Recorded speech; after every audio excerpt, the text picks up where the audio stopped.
கிறிஸ்துவுக்குள் அன்பானவர்களே, ஆண்டவராகிய இயேசுவின் நாமத்தில் உங்களுக்கு என் அன்பின் வாழ்த்துக்கள்.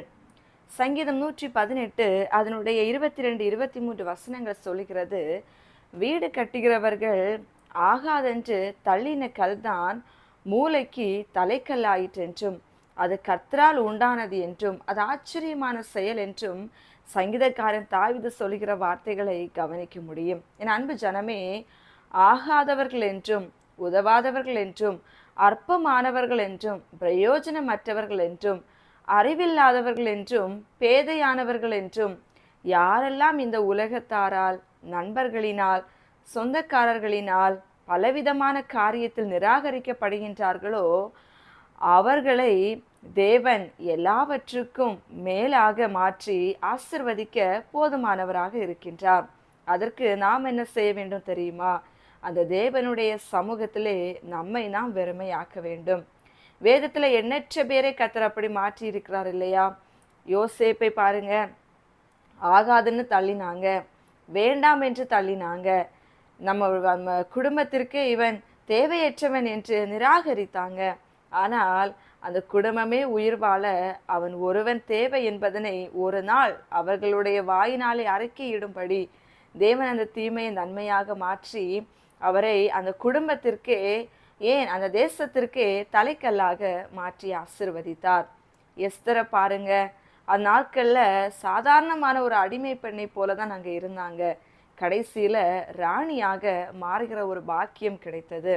இப்படி வேதத்திலே ஆண்டவர் அநேகரை ஆகாதென்றும் உதவாதென்றும் தள்ளப்பட்டவர்களை எல்லாம் ஞானிகளாக்கி உயர்வு உள்ள நிலையிலே அவர்கள் உட்கார வைத்து அழகு பார்த்திருக்கின்றார். பிரயோஜனம் உள்ள பாத்திரங்களாய் அவர்களை மாற செய்திருக்கின்றார். இன்னைக்கு ஒருவேளை உங்க வாழ்க்கையில இப்பேற்பட்ட சூழ்நிலை நீங்க சந்திக்கலாம்.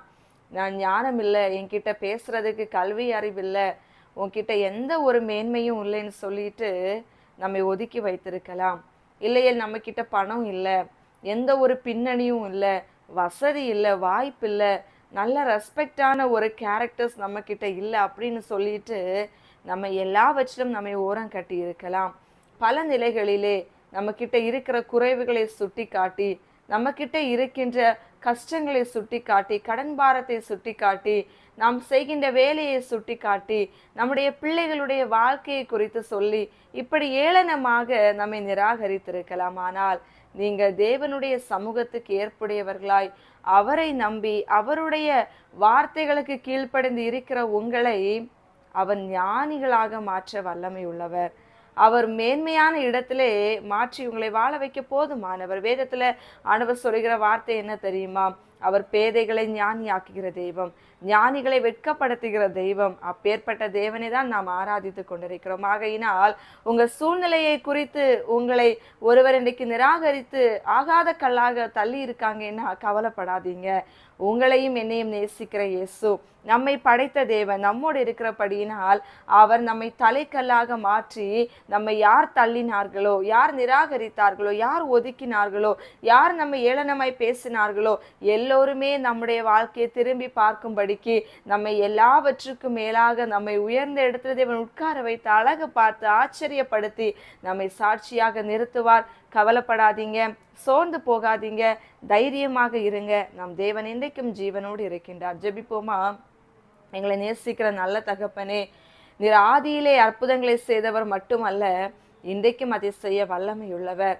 அப்பா, நீர் கேட்க கூடாதபடிக்கு உம்முடைய செவி மந்தமாகல, ரட்சிக்க கூடாதபடிக்கு உம்முடைய கரம் குறுகி போகல. அப்பா தேவனே, எங்களுடைய வாழ்க்கையில நாங்கள் அனுபவிக்கின்ற நிராகரிப்புகள் அநேகம் ஆண்டவரே, ஏளனமான வார்த்தைகள், நிந்தையான பழி சொற்கள், நிபச்சொற்கள், கடுமையான வன்முறையான பலவிதமான செயல்கள் எங்கள் வாழ்க்கையில நாங்கள் அனுதினமும் நாங்கள் அனுபவித்துக் கொண்டிருக்கின்றோம். எல்லா விதத்திலும் எங்களை நிராகரித்து வேதனைப்படுத்தி அப்பா எங்களை ஏளனமான ஒரு பார்வையாக பார்த்து எங்களை நகைத்து துன்பப்படுத்துகிற அனுபவங்களை நாங்கள் ஒவ்வொரு நாளும் அனுபவித்துக் கொண்டிருக்கின்றோம். ஆனால் நாங்கள் உம்மையே நம்பி இருக்கின்றோம். உம்முடைய பாதத்திலே நாங்கள் காத்திருக்கின்றோம். தேவன் எங்களுடைய வாழ்க்கையை தூக்கி நிறுத்துவீர் என்றும், எங்களை கட்டி எழுப்புவீர் என்றும், இடிந்து போன எங்கள் வாழ்க்கையை மறுபடியும் ஆண்டவரே நீர் எடுத்து கட்டுவீர் என்றும் நாங்கள் உண்மையே நாங்கள் பார்த்து கொண்டிருக்கின்றோம். ஆகையினால் நாங்கள் வெட்கமடையாத படிக்கும் அப்பா, எங்களுடைய வாழ்க்கை இத்தோடு முடிந்து போகாத படிக்கும் தேவன் எங்களை பிரயோஜனமுள்ள ஒரு கல்லாக, பிரயோஜனமுள்ள ஒரு பாத்திரமாக, பிரயோஜனமுள்ள ஒரு வாழ்க்கை வாழ கர்த்தர் எங்களை ஆசீர்வதிக்க வேண்டும் என்று சொல்லி அப்பா, இந்த குறைவின் மத்தியிலே, இந்த வேதனைகளின் மத்தியிலே, நிராகரிப்பின் மத்தியிலே எங்களை உங்க பாதத்துல நாங்கள் ஒப்படைக்கின்றோம். நீரே எங்களை வாழ வைக்க வேண்டும் என்று சொல்லி உங்க கரத்தில் எங்களை அர்ப்பணிக்கின்றோம். இயேசுவின் நாமத்தில் ஜெபிக்கிறோம் நல்ல பிதாவே, ஆமென். God bless you.